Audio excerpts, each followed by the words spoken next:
Nos últimos meses, uma coisa que tem chamado bastante atenção é o lado torcedor do Dana White, porque toda vez que levantam o debate de maior lutador de todos os tempos, ele de repente se transforma e se torna o maior advogado do Jon Jones. O último episódio foi na coletiva de imprensa após o UFC 303, onde jornalistas começaram a debater sobre uma possível luta entre Jon Jones e Poatan, e em menos de 2 minutos estava lá o Dana White à flor da pele, debatendo, discutindo com os jornalistas, defendendo que não, enquanto Jon Jones estiver ativo, ele é o maior de todos os tempos, ele que deveria ser o número 1 no ranking peso por peso. Mas conhecendo o Dana White, a gente sabe que tudo que ele fala tem alguma motivação por trás. E eu duvido muito que essa postura do Dana White seja porque ele é escondido o maior fã do Jon Jones. Pelo contrário, porque quem acompanhou a carreira do Jones desde que ele foi campeão do UFC, sabem que, além de cinturões, esse cara trouxe muita dor de cabeça pro Dana White. Teve episódio do UFC 151, que foi o primeiro evento cancelado de toda a história do UFC, um dos maiores prejuízos que a organização já teve. Teve o caso do UFC 200, o UFC 214, essa espera toda dele pra subir pro peso pesado. Dito isso, minha teoria é que o MMA, diferente de vários outros esportes,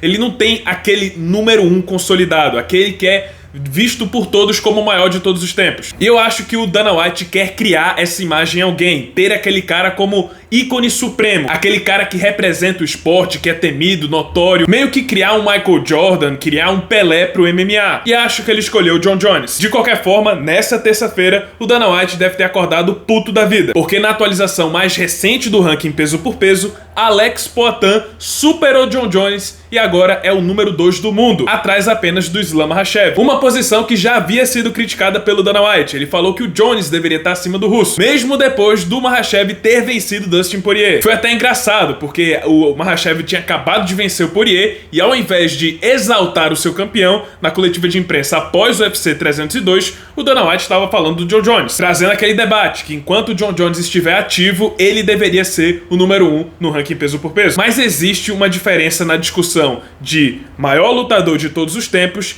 e o número 1 no ranking peso por peso. Porque o ranking peso por peso não define quem é o maior lutador da história. Ele reúne os campeões e alguns ex-campeões e define quem tá fazendo mais, quem tá sendo o melhor lutador da atualidade. E é aí que o argumento do Dana White não se encaixa e faz total sentido que o Poatan tenha ultrapassado o Jon Jones no ranking peso por peso. Porque não estamos discutindo quem é o maior da história, mas sim quem é o maior da atualidade. Quem tá ativo e quem tá fazendo mais. O cartel do Jon Jones é melhor, ele tem mais títulos, tem mais vitórias do que o Poatan, só que a maioria das suas lutas aconteceu antes de 2020. O seu auge foi entre 2011 e 2015, mas agora ele tá parado há mais de um ano. Isso por si só já tira ele, na minha opinião, do debate de maior lutador peso por peso da atualidade. O verdadeiro debate tá entre Islam Makhachev e Alex Poatan, mas considerando que as 7 últimas lutas do Poatan foram todas contra ex-campeões e ele venceu 6 em 2 categorias diferentes, eu acho que ele deveria estar acima do Islam Makhachev, porque ele não só tá enfrentando adversários de maior calibre, como ele tá vencendo e vencendo pela via rápida em 2 categorias diferentes. Eu também consigo entender quem defende o Islam Makhachev como primeiro, mas no momento eu acho que ele só tá ali porque o Poatan sofreu uma derrota mais recente. No ano passado ele foi nocauteado por Israel Adesanya, enquanto o Islam Makhachev tá invicto há quase 10 anos. Mas ainda acho que o Poatan deveria ficar em primeiro no momento, no ranking peso por peso, pela forma como ele tem vencido seus adversários, pelo tempo que ele tem feito isso e pelo nível dos adversários que ele tá enfrentando, todos ex-campeões. E eu acho que essa minha opinião deve ter pego muita gente de surpresa, porque desde o último sábado eu tô sendo acusado de antipatriota e o maior hater do Alex Poatan, simplesmente porque o meu palpite pro UFC 303 foi na vitória do Jiri Prochazka. E eu quero comentar brevemente sobre isso. Primeiramente, se você assiste o meu canal, você tá vindo aqui pra ouvir a minha opinião. E nem sempre a minha opinião vai ser aquilo que você quer ouvir. Eu sempre vou falar o que eu penso e nem sempre isso vai agradar. E eu também tenho noção de 2 coisas. A primeira é que nem sempre eu vou acertar os meus palpites. Eu já acertei vários palpites, já errei bastante também, e isso tudo faz parte. Mas eu também sei que os meus erros vão ficar muito mais marcados do que os meus acertos, principalmente devido aos engenheiros de obra pronta que existem aqui na internet. Não importa o que você faça, sempre vai ter alguém reclamando. Da mesma forma que estão me chamando de antipatriota, patriota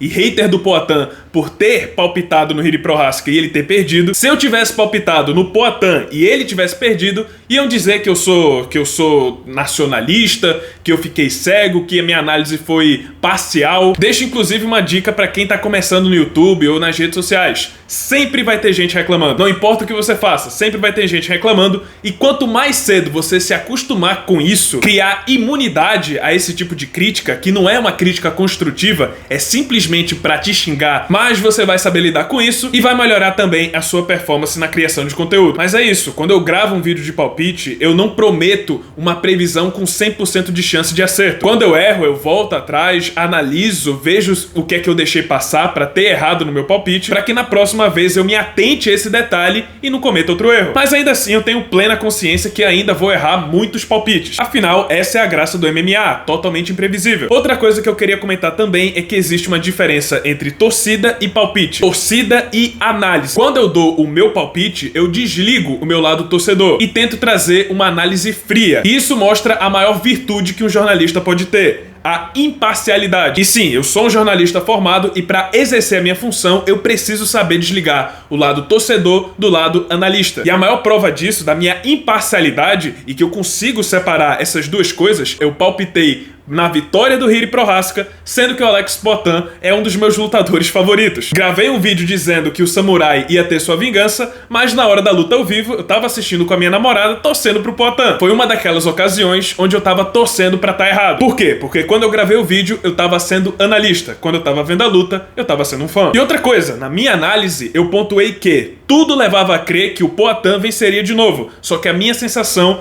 era que o Prohaska venceria a luta. Na verdade, de certa forma, eu até previ o resultado. Eu falei que dessa vez o Poatan poderia trabalhar melhor na sua resposta para a agressividade do Prohaska, porque agora ele já tinha essa noção da primeira luta. E foi exatamente isso que aconteceu. Então, no fim das contas, o meu palpite final estava errado, mas a minha análise foi correta. Enfim, não quero me estender muito mais nesse assunto, acho que já deu para eu deixar aqui o que eu penso a respeito disso. E aos inscritos aqui do canal, eu reforço, eu posso errar meus palpites, mas tudo que eu trago aqui, toda análise, todo texto que eu faço, são fatos ou opiniões baseadas em fatos. Estudo bastante, acompanho diariamente esse esporte, leio dezenas e dezenas de textos todos os dias, mas eu nunca vou ficar imune ao erro. E quando eu errar, também não vou ter medo de aparecer aqui e dizer que eu errei. E dessa vez, eu errei. E é isso, pessoal, esse foi o vídeo, espero que tenham gostado. Se você gostou, deixa seu like, se inscreve no canal, já ativando o sininho das notificações para não perder o próximo conteúdo. E é isso, muito obrigado por terem assistido e até a próxima.